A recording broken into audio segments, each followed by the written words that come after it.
एकंदर परिस्थिती पाहिली तर नांदेड जिल्ह्याची ही जागा महाविकास आघाडीच्या पारड्यामध्ये पडणार आहे असं स्पष्ट चित्र आज आम्हाला दिसतं.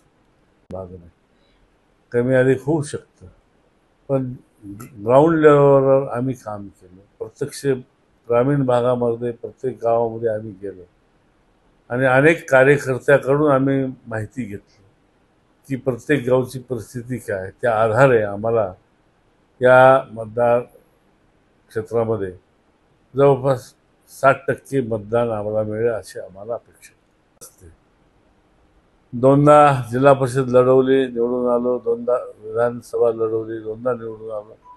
मागची विधानसभा आम्ही हरली म्हणून घरी बसलो नाही.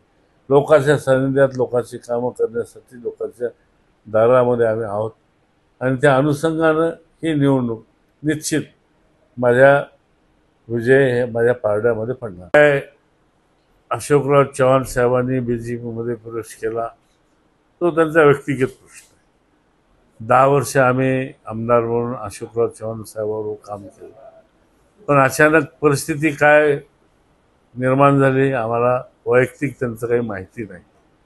पण त्यांनी भाजपमध्ये जाण्याचा निर्णय घेतला तो त्यांचा व्यक्तिगत प्रश्न आहे.